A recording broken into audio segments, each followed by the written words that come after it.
Hello बच्चों, कैसे हैं आप सब। आई होप स्वस्थ होंगे, मस्त होंगे, फिट और फाइन होंगे। बच्चों, नीट सिलेक्शन एक्सप्रेस में, ठीक है ना, ये क्या है, हम लोग आज दो चैप्टर डिस्कस करने वाले हैं। ऑर्गेनिज्म एंड पॉपुलेशंस यानी कि जीव और समष्टियां, बायोडाइवर्सिटी एंड इट्स कंजर्वेशन, जैव विविधता तथा संरक्षण। ये दो अध्याय के जो सवाल हैं, प्रश्न है, वो हम आज क्या करने वाले हैं, डिस्कस करने वाले हैं। और इस नीट सिलेक्शन एक्सप्रेस में ये मेरा आज का मतलब आज का जो लेक्चर है वो आखिरी लेक्चर होगा। ठीक है भाई, चलिए। तो पहला सवाल देख लेते हैं, क्या कह रहा है। कह रहा, आर चयनित जातियों के बारे में निम्नलिखित में से कौन सा कथन सही है। तो बेटा, जो आर सिलेक्टेड स्पीसीज हैं, आर सिलेक्टेड स्पीसीज, ठीक है ना, एक होते आर सिलेक्टेड और दूसरे होते हैं के सिलेक्टेड। इनमें क्या है, जो साइज है वो छोटा होता है, यहां पर बड़ा होता है। इनका जो नंबर है वो ज्यादा होता है, इनका नंबर कम होता है। कम संख्या में छोटे अमाप वाली नहीं, कम संख्या में बड़े अमाप वाली नहीं, बड़ी संख्या में छोटे अमाप वाली। यानी कि प्रोजनी का नंबर क्या रहेगा, ज्यादा रहेगा, बहुत सारी संतानें पैदा होंगी, छोटी छोटी सी होंगी। तो इस प्रकार जो उत्तर है वो तीसरा हो जाएगा भाई। अगला देखिए, कह रहा श्वसन मूल किसमें होता है। आप जानते हैं जहां पर सॉल्ट कंसंट्रेशन, लवण की सांद्रता सॉइल में बहुत ज्यादा होती है, तो जो रूट है, जो मूल है, जो जड़ है, वह बाहर निकल आता है। रेस्पिरेटरी रूट श्वसन मूल पाया जाता है, और वो क्या हो जाएंगे, लवण मृदोद्भिद।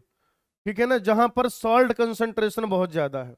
अगला देखो भाई, कह रहे एक देश की बढ़ती हुई जनसंख्या में, ठीक है, आप ऑप्शन पढ़िए, मैं आपको बता देता हूं। अगर जनसंख्या बढ़ती हुई है तो ये कुछ इस तरीके का मामला होगा। ये तो ये क्या हो जाएगा, पोस्ट रिप्रोडक्टिव। ये क्या होगा बच्चों, रिप्रोडक्टिव। और ये क्या होगा, प्री रिप्रोडक्टिव। तो अगर जनसंख्या बढ़ती हुई है तो उस अवस्था में प्री रिप्रोडक्टिव का नंबर क्या होगा, रिप्रोडक्टिव से ज्यादा होगा। तो क्या कह रहा है, कह रहा है कि जो जनन पूर्व व्यष्टि हैं, ठीक है, ये क्या हो जाएंगे, जननोत्तर। ठीक है, ये क्या कहे जाएंगे, जनन क्षम। और बेटा ये क्या कहे जाएंगे, जनन पूर्व। ठीक है, तो जनन पूर्व का जो नंबर है, उनकी संख्या क्या हो जाएगी, जनन क्षम से अधिक होगी। ठीक है ना, जनन क्षम का मतलब क्या होता है, जो अभी रिप्रोडक्शन कर रहे हैं। और जनन पूर्व का मतलब जो आगे चल के रिप्रोडक्शन करेंगे। चलिए, अब आपको ये मिला देना है, ठीक है ना। एलन का नियम, सूची एक को सूची दो के साथ मिलाना है बेटा। ये हो जाएगा मरुस्थली छिपकली, मरुस्थली छिपकली। तो व्यवहारिक अनुकूलन हो जाएगा। ठीक है, अगर हम लोग बात करें जैव रासायनिक की, गहराई में समुद्री मछली, शरीर क्रियात्मक फिजियोलॉजिकल कंगारू चूहा, एलन का नियम ध्रुवीय भालू भालू। यानी कि ए का क्या होना चाहिए, चौथा होना चाहिए, चारों ऑप्शन में दिया गया है भाई। बी का क्या होना चाहिए बेटा, पहला होना चाहिए दो ऑप्शन में, यानी अब ये दोनों तो होने से रहे। सी का क्या होना चाहिए, दूसरा होना चाहिए। सी का दूसरा इसमें दिया गया है भाई। ठीक है, और जैव रसायन डी का क्या होना चाहिए, तीसरा होना चाहिए। देखो सी का दूसरा, इसमें सी का दूसरा नहीं दिया गया है, तो इस प्रकार जो हमारा उत्तर है, पहले का क्या हो जाएगा, चौथा, बी का क्या हो जाएगा, पहला, सी का क्या हो जाएगा, दूसरा, और डी का क्या हो जाएगा बेटा, तीसरा। तो इस प्रकार जब आप मिलाएंगे, तीसरा आंसर सही हो जाएगा भाई। सॉरी, सेकेंड, वन टू है ना, ये दूसरा ऑप्शन है, ये सही हो जाएगा। ठीक है, अगला देखिए, पढ़िए जरा ध्यान से और करिए खुद से। जब एक व्यक्ति उच्च तुंगता पर जाता है, यानी कि हाई एल्टीट्यूड पर जाता है, वह तुंगता बीमारी के लक्षण जैसे सांस लेने में कठिनाई व हृदय की धड़कन बढ़ता महसूस करता है।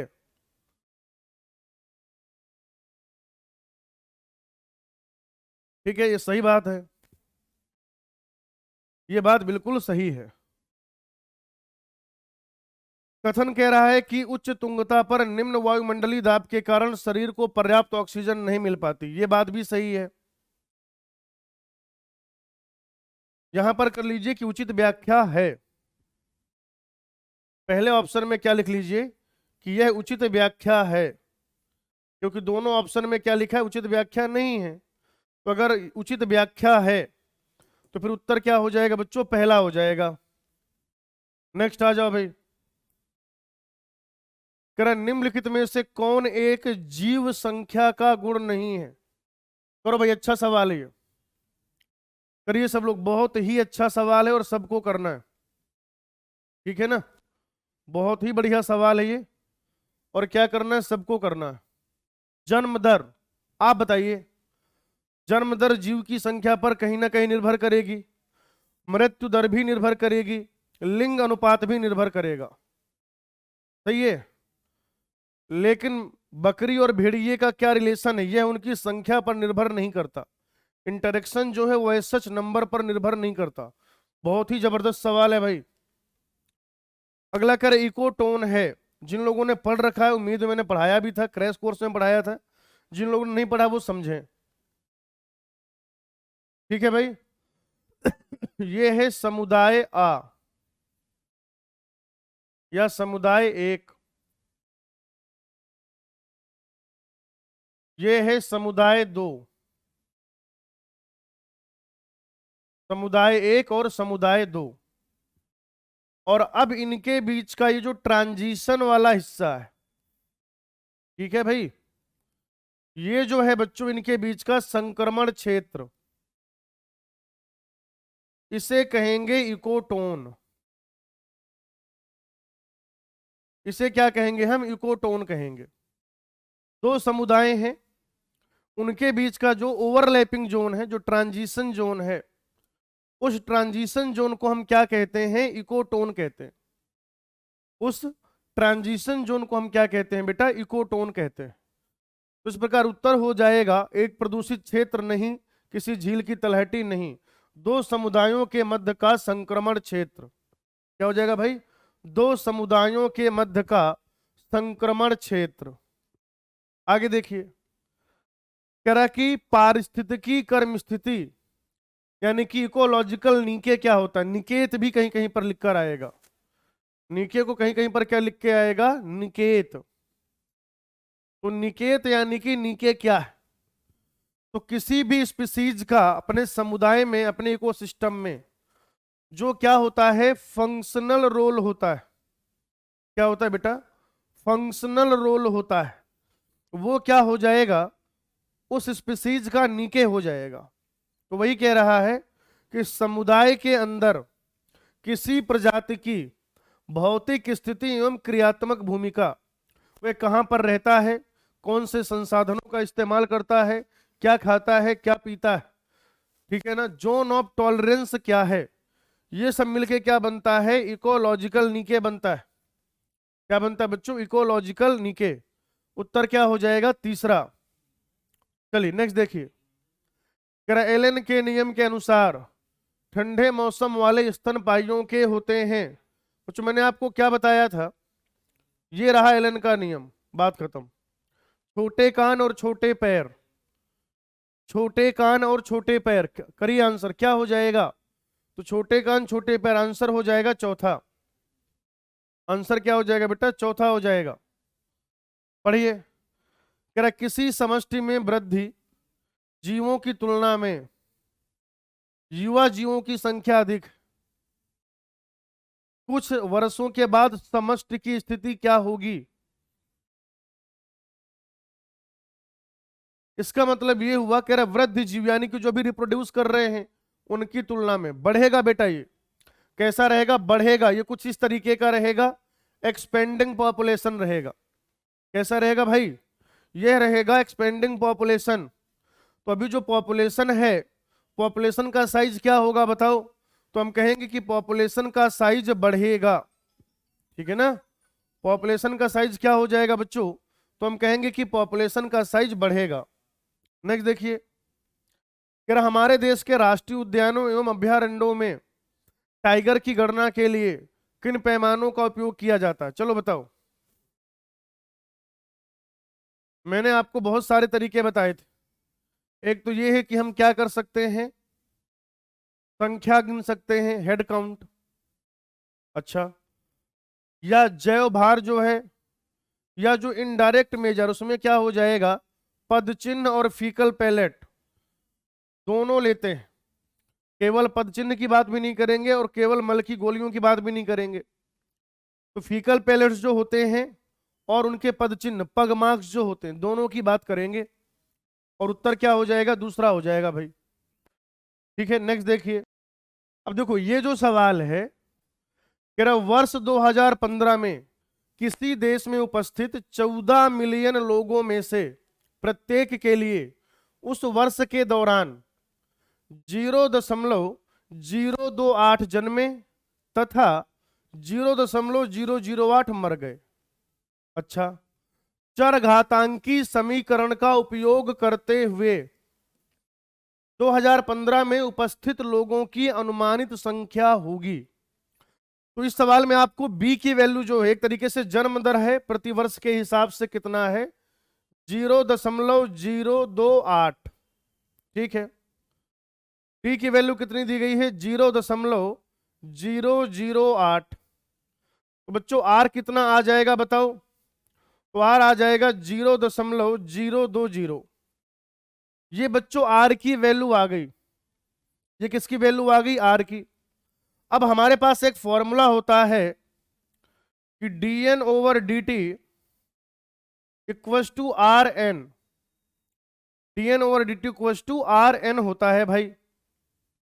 तो जब आप इस फॉर्मूले का इस्तेमाल करेंगे, राइट, तो यहां पर आप क्या देखेंगे कि आर की जो वैल्यू है वो तो आ गई है 0.2। इसको ना हम 0.2 ले सकते हैं। और एन की वैल्यू कितनी है, 14 मिलियन। एन की वैल्यू कितनी है बेटा, 14 मिलियन। कितनी है, 14 मिलियन है। तो ये इस तरीके से कितना आ जाएगा बताइए, ये हो जाएगा 0.28 मिलियन। 0.28 मिलियन। ये जो dn/d2 आया है 0.28 मिलियन, यह कितने दिनों के लिए आया है बताओ भाई? तो हम लोग कह देंगे कि यह आया है एक साल में। इतना परिवर्तन कितने दिनों में आया है, एक साल में। तो 10 सालों में, यानी कि 2005 से 2015 के बीच में 0.28 गुणे 10 कर देंगे तो ये कितना हो जाएगा, 2.8 मिलियन। तो 10 साल के लिए जो dn/d2 है, dn/dt यानी कि चेंज कितना आ जाएगा, 2.8 मिलियन। 2.8 मिलियन। तो भाई 2015 में कुल जनसंख्या कितनी हो जाएगी, कुल जनसंख्या कितनी हो जाएगी? तो कुल जनसंख्या हो जाएगी जो शुरुआत में थी 14 मिलियन प्लस जो परिवर्तन हुआ 10 सालों में 2.8 मिलियन। 14 मिलियन थी, 2.8 मिलियन हो गई बढ़ के, मतलब इतनी बढ़ी, इतनी बढ़ी, इतनी थी। तो टोटल कितनी हो जाएगी, 14 2 16, 16.8 मिलियन। कितनी हो जाएगी बेटा, 16.8 मिलियन हो जाएगी। और जब ये 16.8 मिलियन हो जाएगी तो जो नियरेस्ट ऑप्शन है वो क्या हो जाएगा, 17 मिलियन। क्या हो जाएगा भाई, 17 मिलियन हो जाएगा। चलिए नेक्स्ट देखिए। एमेंसेलिज्म दो प्रजातियों के मध्य एक ऐसा संबंध है जहां पे एक का क्या होगा, नुकसान, और दूसरा कैसा जिएगा, नो प्रॉफिट नो लॉस। एक को हानि पहुंचती है तथा अन्य लाभान्वित होती है। नहीं, ये प्लस माइनस टाइप का रिलेशन नहीं है। एक को हानि पहुंचती है तथा अन्य क्या है, अप्रभावित रहती है। तो ये क्या है, -0 टाइप का रिलेशन है भाई। कैसा रिलेशन है, -0 टाइप का रिलेशन है। अगला देखिए, लाइकेन जो है वह किसके मध्य संबंध है? हमें ये बताना है कि लाइकेन किसके बीच का एसोसिएशन होता है। ठीक है ना, जीवाणु एवं कवक, शैवाल एवं जीवाणु, लाइकेन मतलब फंजाई और एल्गी। तो ये क्या हो जाएगा, तीसरा आंसर हो जाएगा। शैवाल भी हो सकता है, मतलब ग्रीन ग्रीन एल्गी भी हो सकता है, ब्लू ग्रीन एल्गी भी हो सकता है। एनसीईआरटी पढ़ेंगे आपको मिल जाएगा। नेक्स्ट देखिए, कह रहा दो जीवों के मध्य एक ऐसी अंतरक्रिया जहां एक तो लाभान्वित होता है तथा दूसरा ना तो लाभान्वित होता है और ना ही उससे कोई हानि पहुंचती है। बताओ भाई, +0 टाइप का रिलेशनशिप है, क्या होगा आंसर? +0 टाइप का रिलेशनशिप है, क्या कहते हैं? कॉमन सेलिज्म। कॉमन सेलिज्म कहते हैं भाई। उत्तर हो जाएगा सहभोजिता, कॉमन सेलिज्म। चलिए नेक्स्ट देखिए, फिर 4 देशों की जन्म दर एवं मृत्यु दर नीचे दी गई है, किसकी समष्टि वृद्धि दर सबसे कम होगी? करिए सॉल्व। ये जो सवाल यहां पर दिया गया इसको भी सॉल्व करें मित्रों।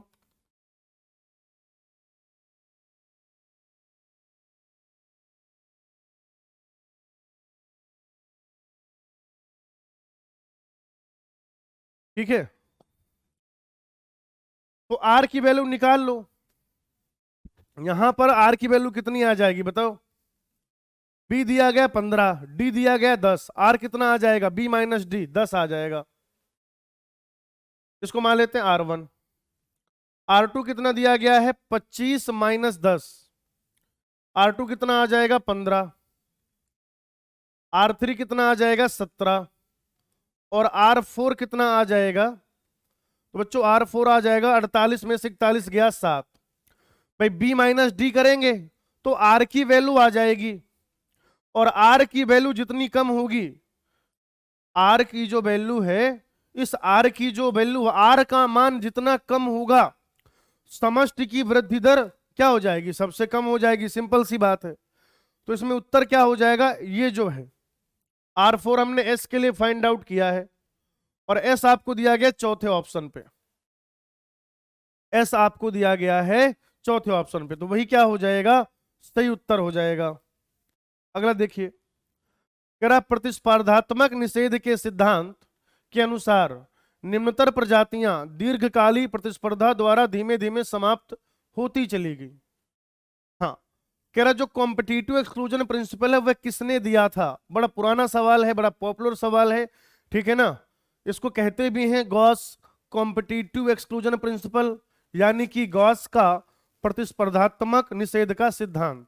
गॉस कह रहा था कि अगर संसाधन सीमित, तो ऐसा हो जाएगा कि जो निम्नतर प्रजाति है वह अनंत काल तक वहां पर नहीं रह पाएगी, एक टाइम के बाद वह वहां से विलुप्त हो जाएगी, धीरे धीरे खत्म हो जाएगी।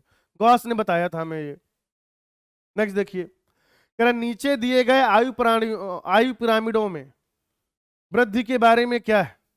तो बेटा ये जो है ये तो क्या हो जाएगा? बढ़ता हुआ, यानी कि प्रसारित। यहां पर ये दोनों लगभग बराबर हैं, तो ये कैसा हो जाएगा? स्थाई। और ये हो जाएगा डिक्लाइनिंग, यानी कि गिरता हुआ। भाई इसका नंबर कम है, ठीक है ना। मैंने आपको बताया था कि अगर पूर्व जननी और क्या हो जाए? प्रजननी, ये बराबर है यानी कि स्थाई। अगर पूर्व जननी की संख्या प्रजननी से ज्यादा है तो ये कैसा होगा? प्रसारित। अगर ऐसा हो जाए कि पूर्व जननी की संख्या प्रजननी से कम है तो ये क्या हो जाएगा? डिक्लाइनिंग, यानी कि गिरता हुआ। ठीक है, अब आ जाओ एबीसी मैच करा लेते हैं बेटा, कराइए एबीसी मैच। तो प्रसारित, स्थाई, गिरती हुई, ऑप्शन हो जाएगा थर्ड। ठीक है ना, थर्ड ऑप्शन हो जाएगा, ये याद रखिएगा। नेक्स्ट देखो, कृषि प्रयोगशाला में के प्रयोगों में प्रोटिस्ट जो है पैरामीशियम की 2 प्रजातियां, प्रजाति 1 एवं प्रजाति 2 को अकेले ही तथा अन्य प्रजातियों की उपस्थिति में वृद्धि करवाई गई। नीचे दिए गए ग्राफ प्रजाति 1 एवं प्रजाति 2 की वृद्धि को दर्शाते हैं, अकेले एवं अन्य प्रजाति के साथ मिश्रित संवर्धन दोनों में।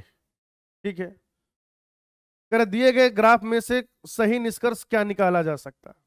अब देखो मेरी बात सुनो, ये स्पीसीज 1 के लिए, जब स्पीसीज 1, अगर आप स्पीसीज 1 की बात करें तो जैसे जैसे टाइम बढ़ रहा था उसकी जनसंख्या बढ़ रही थी और वो यहां तक पहुंच रहे थे।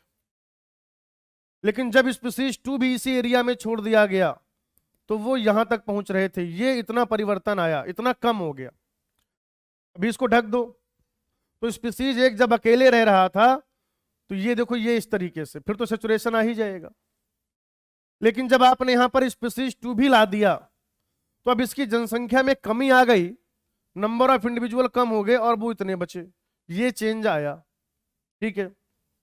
स्पीसीज 2, सुनो भाई, स्पीसीज 2 जब अकेले था तो यहां तक पहुंच रहा था, लेकिन जब स्पीसीज 1 के साथ है तो क्या हुआ, कम होके यहां पे आ गया। इतना परिवर्तन हुआ, इतनी कमी आई। आगे बात समझ। यानी कि जब इनके बीच में प्रतिस्पर्धा हुई, कंपटीशन हुआ, तो जनसंख्या तो दोनों की कम हुई।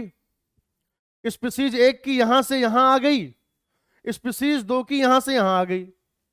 लेकिन ज्यादा असर किस पे पड़ा, ज्यादा कमी किस में आई, स्पीसीज 1 में या स्पीसीज 2 में? तो स्पीसीज 1 में, क्योंकि स्पीसीज 1 जब स्पीसीज 2 नहीं था तो ये था कुछ n का नंबर, और जब स्पीसीज 2 आ गया तो ये हो गया n का नंबर। इतना ज्यादा डिक्लाइन हुआ। इसमें पहले इतना था फिर इतना हो गया, बहुत ज्यादा परिवर्तन नहीं आया। अब देखिए कौन सी बात सही हो सकती है। अगर इनमें प्रतिस्पर्धात्मक निषेध प्राप्त हुआ है, दोनों ही प्रजातियां अंतर विशिष्ट प्रतिस्पर्धा द्वारा प्रभावित होती हैं, लेकिन प्रजाति एक कम प्रभावित होती नहीं, वो तो ज्यादा प्रभावित हो रही है। दोनों ही प्रजातियां अंतर विशिष्ट प्रतिस्पर्धा द्वारा प्रभावित होती हैं, लेकिन प्रजाति 2 कम प्रभावित होती है। ये सही बात है। अगर आप देखेंगे तो क्या हो जाएगा, प्रजाति 2 बेटा कम प्रभावित हो रहा है। ये देखिए, प्रजाति 2 क्या हो रहा है, कम प्रभावित हो रहा है, उसमें बहुत ज्यादा परिवर्तन नहीं हो रहा है। चलिए नेक्स्ट देखिए। निम्न में से कौन सा समीकरण सही रूप से वरहस्ट पर लॉजिस्टिक वृद्धि को दर्शाता है? तो ये हो जाएगा dn/dt equals to rn k माइनस n अपॉन k। अब मिलाओ इसको, तो ये नहीं होगा, ये नहीं होगा, ये भी नहीं होगा। अरे अच्छा, तो एक काम करते हैं, यहां पर अगर हम n कर लें तो ये वाला जो है हमारा सही हो जाएगा। ये हमारा ऑप्शन क्या हो जाएगा बेटा, ये सही हो जाएगा। यहां पे n करना पड़ेगा, ये मिसप्रिंट था थोड़ा सा। पहला ऑप्शन जो है वो सही हो जाएगा, ठीक है ना, पहले ऑप्शन में मिसप्रिंट था। नेक्स्ट देखिए, दिया गया चित्र समष्टि घनत्व को प्रभावित करने वाले विभिन्न कारकों को दर्शाता है। यदि b बराबर जन्म दर, d बराबर मृत्यु दर, e जो है उत्प्रवासन है और i जो है वो आप्रवासन है, तो इसके संबंध में गलत विकल्प को चुनो। ठीक है, पढ़िए ऑप्शन और आंसर करिए बेटा। 4 ऑप्शन दिए गए हैं, मैं थोड़ा साइड हो जाता हूं। B एवं D सामान्य परिस्थितियों में सर्वाधिक प्रभावित करने वाले कारक हैं, जबकि I एवं E विशिष्ट परिस्थितियों में महत्वपूर्ण बन जाते हैं। ठीक है, किसी नए आवास, अच्छा वो विशिष्ट परिस्थिति कौन सी, वो भी नीचे दी गई है ना। किसी नए आवास में जो अभी कॉलोनीकृत हुआ है, I जो है वह B की अपेक्षा अधिक महत्वपूर्ण बन जाता है। सही है। B एवं I N में धनात्मक परिवर्तन उत्पन्न करते हैं। सही बात है, ये पॉपुलेशन को बढ़ाएंगे। I सामान्य रूप से E के बराबर होता है। नहीं भाई, ऐसा कोई जरूरी तो है नहीं कि जितने लोग किसी एरिया में आए उतने ही लोग जाएं। आप बताओ क्या ऐसा जरूरी है? ऐसा बिल्कुल जरूरी नहीं है। I और E हमेशा बराबर रहें या जनरली बराबर रहें, ऐसा कुछ भी नहीं होता है। ठीक है, अच्छा सवाल है, इस पे सवाल बन सकता है। इनफैक्ट इस ग्राफ को बनाए बिना भी वो ये सवाल पूछ सकते हैं आपसे नीट में। ये जो है रिप्रेजेंटेशन, ग्राफ तो नहीं कहेंगे, इस रिप्रेजेंटेशन के बिना भी डायरेक्ट इतना लिख के सवाल पूछा जा सकता है। अच्छा सवाल है। अगला देखिए, एक तालाब में पिछले वर्ष कमल के 30 पौधे थे। प्रजनन द्वारा 25 नए कमल के पौधे एक वर्ष में उत्पन्न हुए, जबकि जबकि 8 पौधे मर गए। कमल समष्टि के लिए जन्म एवं मृत्यु दर क्रमशः, देखो इसमें वृद्धि दर नहीं पूछा है, इसमें पूछा है जन्म दर और वृद्धि दर।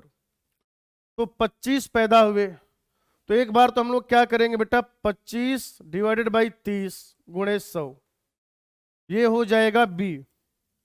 और डी के लिए हम लोग क्या करेंगे बताओ, बी के लिए तो हमने ये कर दिया, डी के लिए क्या करेंगे, तो वो हो जाएगा 8 डिवाइडेड बाई 30 मल्टीप्लाइड बाई 100। अच्छा, हमें क्या करना है, परसेंट में बताना नहीं है, आप ये कैलकुलेट करिए। तो जब आप ये कैलकुलेट करेंगे तो पहली बात तो क्या है, ये दोनों ऑप्शन तो वैसे भी संभव नहीं है, और जब आप इन दोनों को करेंगे तो ये जो है ज्यादा एक्यूरेट आएगा। ठीक है, मैंने किया हुआ कैलकुलेट, आप देख लेना, पहला ऑप्शन होगा। इस तरीके से करना है। नेक्स्ट देखिए, दिए गए कथनों को पढ़िए तथा सही विकल्प चुनिए। 1920 के आरंभ में ऑस्ट्रेलिया में प्रवेश करने वाले प्रिकली पियर कैक्टस ने लाखों हेक्टेयर की भूमि में तेजी से फैलकर स्थिति को विचित्र बना दिया। ठीक बात है, सही है ये स्टेटमेंट। जब किसी भौगोलिक क्षेत्र में बाहरी प्रजातियां प्रविष्ट होती हैं तो वे आक्रामक हो जाती हैं तथा तेजी से फैलने लगती हैं, क्योंकि इनके आक्रमण से प्रभावित भूमि में इनके प्राकृतिक परभक्षी नहीं होते, इनके नेचुरल प्रेडेटर वहां पर नहीं होते, है ना, इनके नेचुरल प्रेडेटर जो हैं वो वहां पर नहीं होते हैं। बताओ, दोनों सही हैं?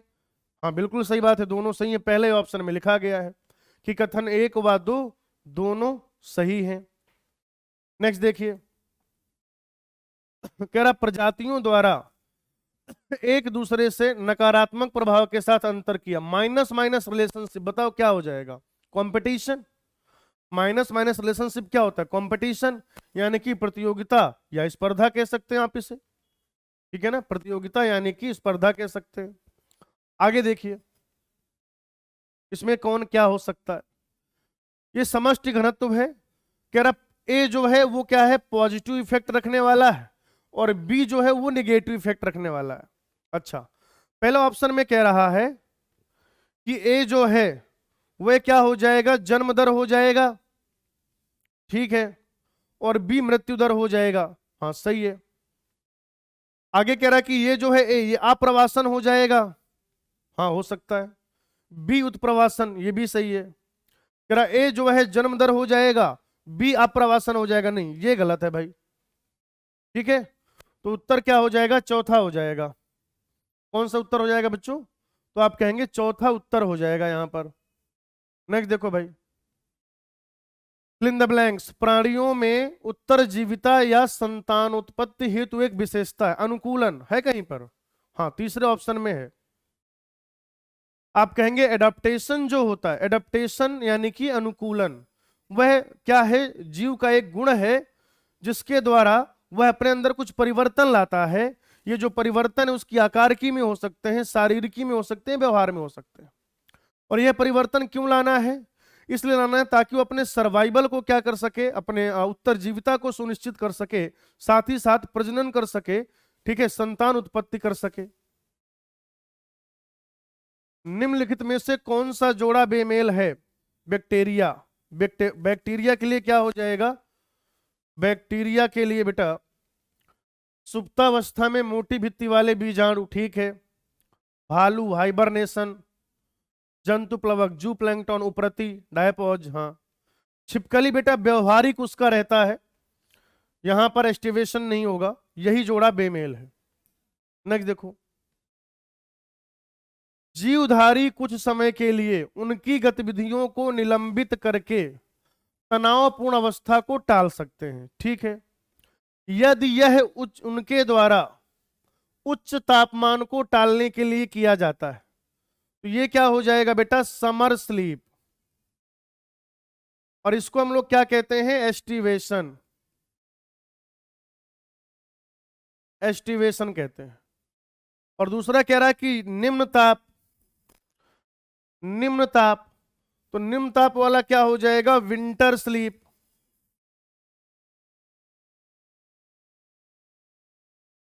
विंटर स्लीप, इसका मतलब विंटर स्लीप है, तो ये क्या हो जाएगा बेटा, हाइबरनेशन,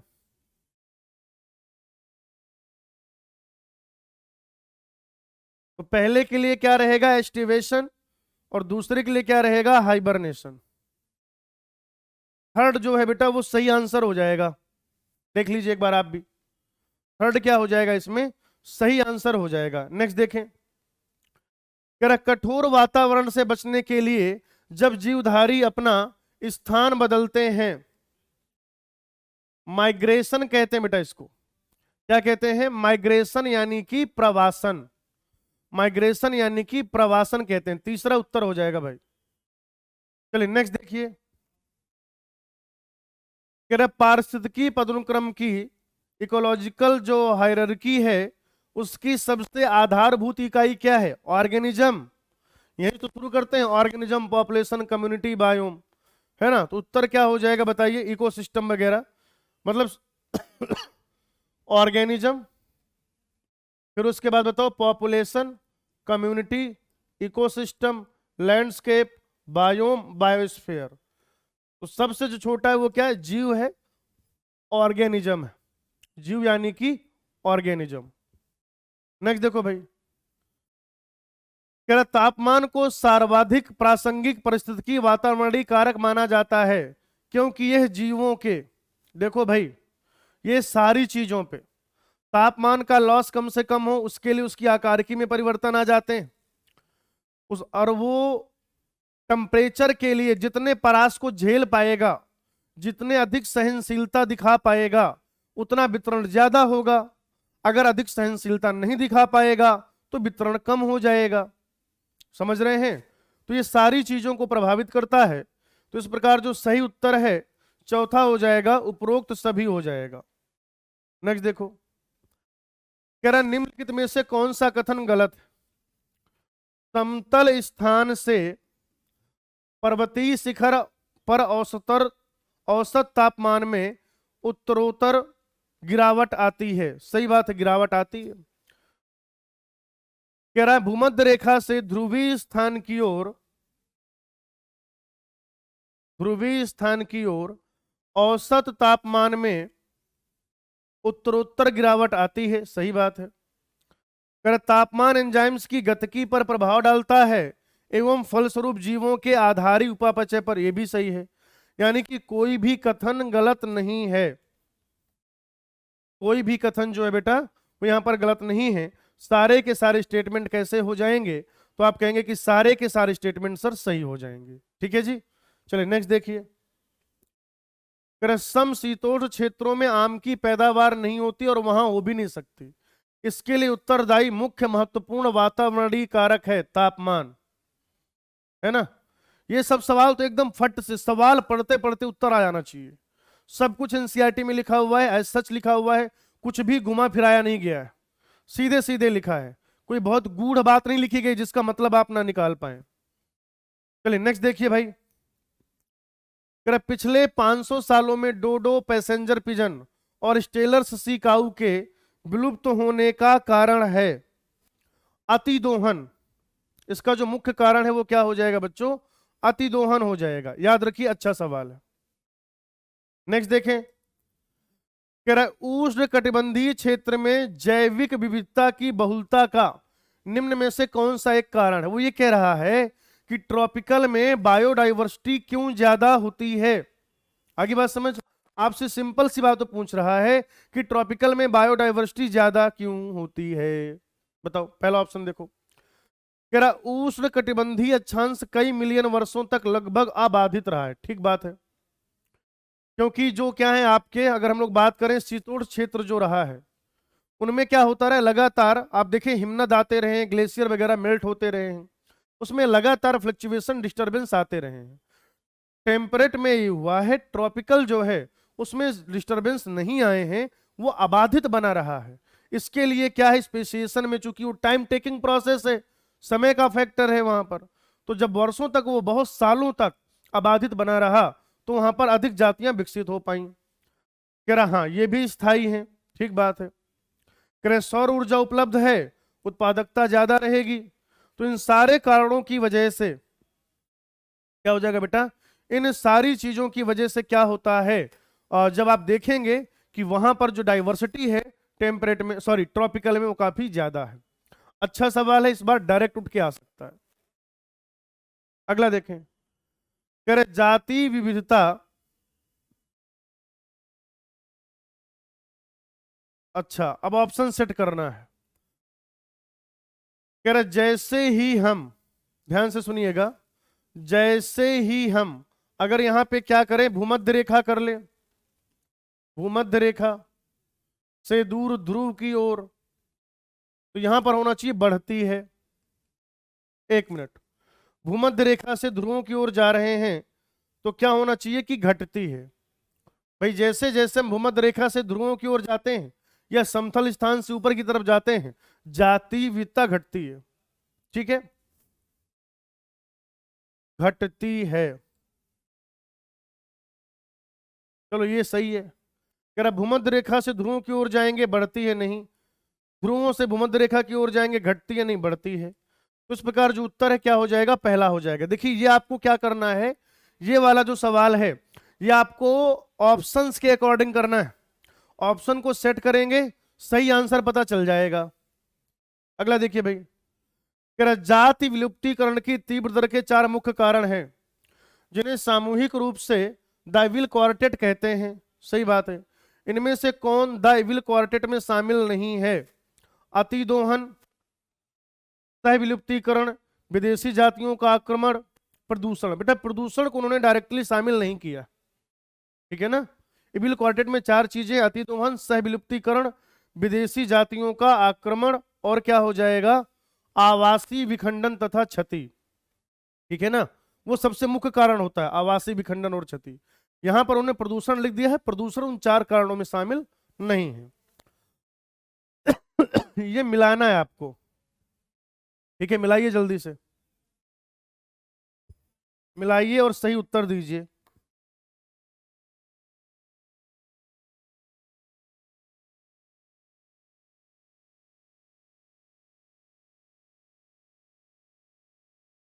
चलिए, रिवेट पॉपर हाइपोथेसिस, पॉल एलरिच।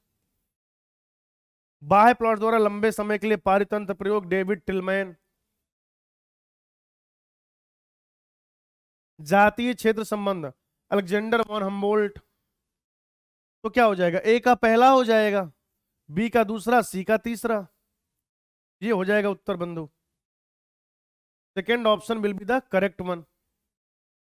ठीक है, हाँ नेक्स्ट देखो, निम्नलिखित में से कौन सा कथन पृथ्वी पर पाई जाने वाली जातियों की अनुमानित संख्या के संबंध में सही नहीं है? रॉबर्ट मे द्वारा पृथ्वी पर उपस्थित जातियों की कुल संख्या लगभग 7 मिलियन मानी गई है। ठीक है, सभी अभिलिखित जातियों में 70% से अधिक पादप हैं, जबकि जातियों की कुल संख्या में 22% से भी कम जंतु हैं। यही तो गलत है। कीट संपूर्ण जंतु जातियों में 70% से भी अधिक भाग बनाते हैं। क्या पूछा है आपसे, सही नहीं है यानी कि गलत है, सही नहीं है यानी कि गलत है, ये पूछा गया है। सेकेंड ऑप्शन हो जाएगा बेटे। चलिए नेक्स्ट देखिए, भारत विश्व के थल क्षेत्र का, ठीक है, 2.4% बनाता है, जबकि वैश्विक जाति विविधता में 8.1% का योगदान देता है। तो थल क्षेत्र कितना, 2.4, और जातीय विविधता कितनी, 8.1। यह भी सवाल है, पूछा जा सकता है, हो सकता है कोई एक पार्ट पूछा जाए और ये भी हो सकता है कि दोनों पार्ट पूछ लें। अच्छा सवाल है। आगे देखिए, जैसे ही हम उच्च से निम्न ऊंचाई पर जाते हैं, ये इधर ऐसे, यहां से इधर आ रहे हैं, जाति विविधता उच्च से निम्न ऊंचाई पर जाते हैं तो जाति विविधता क्या हो जाएगा बेटा, बढ़ेगी। ये देखो, ये सवाल थोड़ा सा टेक्निकल है। अगर आप यहां से, ये ए है, ये बी है, ये सी है, अगर आप सी से ए में जाओगे या सी से बी में जाओगे तो जाति विविधता घटेगी, लेकिन अगर आप बी से ए में आओगे या बेटा बी से सी की तरफ आओगे तो जाति विविधता बढ़ेगी। ठीक है ना। तो अगर हम उच्च से निम्न ऊंचाई पर जाते हैं, हम उच्च से निम्न ऊंचाई पर जाते हैं, थोड़ा सा टेक्निकल है, ठीक है ना, थोड़ा सा ये सवाल टेक्निकल है बेटा। अच्छा सवाल है। रॉबर्ट में द्वारा अनुमानित पृथ्वी पर उपस्थित कुल जातियों की संख्या 7 मिलियन, अभी देखा हमने, स्टेटमेंट में लिखा हुआ था। आगे देखिए, द इविल क्वार्टेट का संबंध निम्न में से किसके 4 मुख्य कारणों से है? बताइए। वन हानि नहीं, जनसंख्या विस्फोट, वायु प्रदूषण या जैव विविधता हानि। बताओ बच्चों क्या होगा उत्तर? लॉस ऑफ बायोडाइवर्सिटी, यानी कि जैव विविधता हानि। अगला देखिए, वर्तमान में विश्व में उपस्थित जैव विविधता हॉटस्पॉट की कुल संख्या है। पहले 25 खोजे गए, फिर 9, टोटल कितने हो गए? 34। उसमें से भारत में कितने हैं? 3। ठीक है ना? तो उत्तर क्या हो जाएगा इसका? 34 हो जाएगा। पूरी दुनिया में 34 जो है वो हॉटस्पॉट है। अगला देखिए, पढ़िए इसको, पढ़े और आंसर करें। भारत में सांस्कृतिक व धार्मिक परंपरा का इतिहास प्रकृति की रक्षा करने पर जोर देता है। बहुत सी संस्कृतियों में वनों में अलग से भूभाग छोड़े जाते थे और उनमें सभी पौधों और वन्य जीवों की पूजा की जाती थी और संपूर्ण सुरक्षा दी जाती थी। इन क्षेत्रों को क्या कहते हैं? बताइए, क्या कहते हैं इन क्षेत्रों को? पवित्र उपवन कहते हैं। क्या कहते हैं बेटा इनको? पवित्र उपवन कहते हैं। चलिए भाई नेक्स्ट देखिए, अगला सवाल देखो बेटा। निम्नलिखित में से कौन सा एक स्वस्थानीय संरक्षण का उदाहरण नहीं है? राष्ट्रीय उद्यान होगा, जीवमंडल आरक्षित होगा, वन्य जीव अभ्यारण्य होगा, जंतु उद्यान नहीं होगा। तो यही उत्तर हो जाएगा बेटा, ठीक है ना? जंतु उद्यान is the right answer. Next देखिए, भारत में पाए जाने वाले पारिस्थितिक हॉटस्पॉट कितने हैं? अभी बताया मैंने, दुनिया में कुल 34 है, उसमें से भारत में 3। दुनिया में कुल 34 है और भारत में कितने हैं? 3 हैं। चलिए नेक्स्ट देखिए, क्रायो प्रिजर्वेशन प्लाज्मा का बहुत ही निम्न ताप पर संरक्षण है। क्या लेते हैं बेटा आप? लिक्विड नाइट्रोजन लेते हैं, लिक्विड नाइट्रोजन। और टेम्परेचर कितना होता है? -196 डिग्री सेल्सियस। सेकेंड ऑप्शन हो जाएगा भाई, -196 डिग्री सेल्सियस। निम्नलिखित में से कौन सा एक जैव विविधता की हानि का कारण नहीं है? आवास का नष्ट होना है, विदेशी जातियों द्वारा आक्रमण है, जंतुओं का जंतु उद्यानों में रखना नहीं है, प्राकृतिक संसाधनों का अतिदोहन है। तो बेटा जो उत्तर है, क्या पूछा क्या गया है कि हानि का कारण नहीं है। भैया जंतु उद्यानों में रखेंगे वो तो संरक्षित करने के लिए रखते हैं, हानि के लिए थोड़ी ना रखते हैं, इससे तो संरक्षण मिलेगा। उत्तर क्या हो जाएगा बेटे? तीसरा हो जाएगा। अगला देखो, निम्नलिखित में से कौन सा एक जैव विविधता हॉटस्पॉट्स का लक्षण नहीं है? कॉमन सेंस का इस्तेमाल करना है और ये सवाल करना है। करो भाई सारे लोग,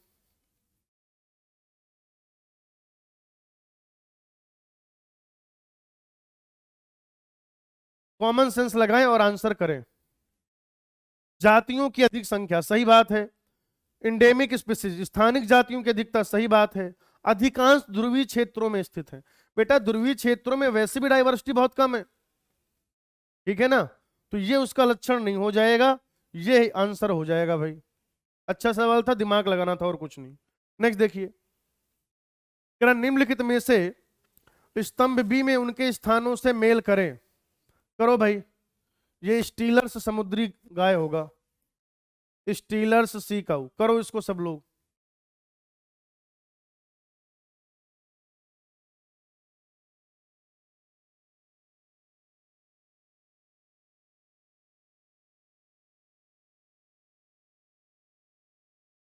चौथे क्या हो जाएगा? बी हो जाएगा।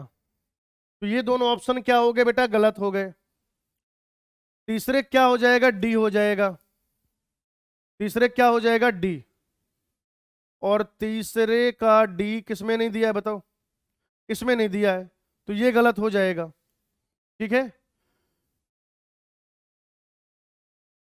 तो उत्तर आपका क्या हो जाएगा? चौथा हो जाएगा, चौथा हो जाएगा भाई। है ना। क्वागा कहां से गायब हो गया? अफ्रीका से। डोडो कहां से गायब हो गया? मॉरिशस से,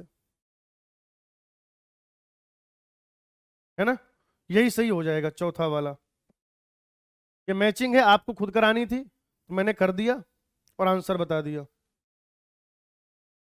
कह रहा नीचे दिए गए जंतुओं के समूह में किसमें संकटग्रस्त जातियों का प्रतिशत सबसे उच्च है? तो बेटा उत्तर हो जाएगा एम्फीबियंस, यानी कि उभयचर। संकटग्रस्त उभयचर। क्यों?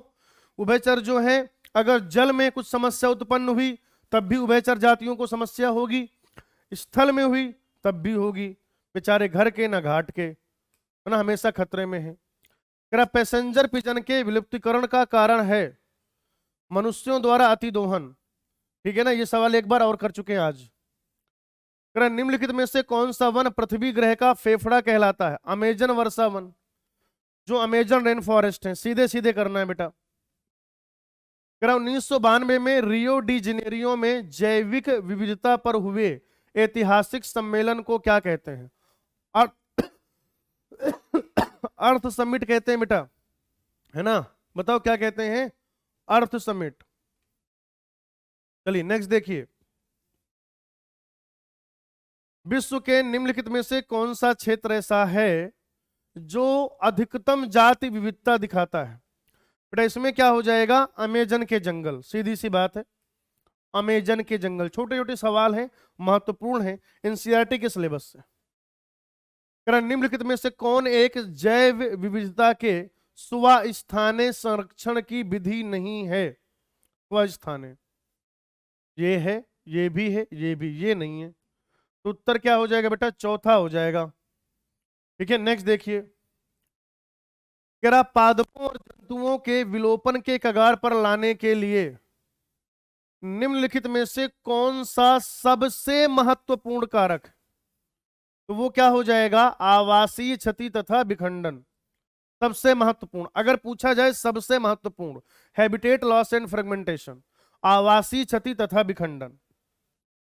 अलेक्जेंडर वॉन हम्बोल्ट ने क्या दिया था? स्पीसीज एरिया रिलेशनशिप, यानी कि जाति क्षेत्र संबंध। जाति क्षेत्र संबंध के बारे में इन्होंने बताया था।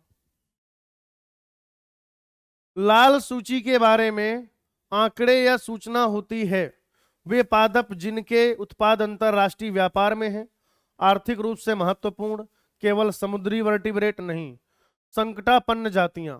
पीवाईक्यू का सवाल है, एनसीईआरटी में तो ऐसा सच है नहीं, पीवाईक्यू का सवाल है ये। भारत का राष्ट्रीय जलीय प्राणी कौन सा है? रिवर डॉल्फिन, है ना, रिवर डॉल्फिन जो है वो हो जाएगा। चलिए नेक्स्ट देखिए बेटा।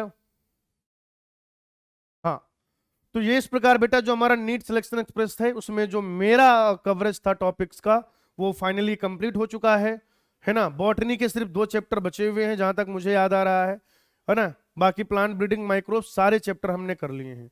मैं उम्मीद करता हूं कि आप बहुत अच्छे तरीके से पढ़ रहे होंगे। बिल्कुल भी आपको हतोत्साहित नहीं होना है, आपका जो कॉन्फिडेंस है वो आपको बनाए रखना है, ठीक है ना। क्योंकि जो आपका आत्मविश्वास है वही आपको क्या करेगा, नीट वाले दिन बहुत ज्यादा मददगार साबित होगा। बाकी तब तक पढ़ते रहिए, अपना हौसला बनाए रखिए, ठीक है। और जिंदगी है, जिंदगी में बेटा उतार चढ़ाव आते जाते रहते हैं। कोई एक एग्जाम, कोई एक पेपर, वो बहुत कुछ ज्यादा डिसाइड नहीं करता है। थोड़ा बहुत काम उसका हो सकता है, थोड़ा बहुत रोल उसका हो सकता है। इसलिए अभी से रिजल्ट की चिंता ना करें। आपने साल भर मेहनत की है, बढ़िया से पढ़ाई की है, निश्चित तौर पर बहुत ही पॉजिटिव रिजल्ट आपको मिलने वाला है। 7 मई के रिजल्ट की चिंता अभी से ना करें। 7 मई को आपको करना क्या है, पढ़ना क्या है, वो उसकी चिंता करें, वो ज्यादा सही रहेगा। अभी से आप परिणाम के बारे में ना सोचें, सिर्फ क्या करें, अपना काम करें, ठीक है भाई। बाकी एनसीईआरटी पढ़ते रहें, टेस्ट देते रहें और हमेशा याद रखें क्या कि जब तक फोड़ेंगे नहीं तब तक छोड़ेंगे नहीं। थैंक यू, धन्यवाद।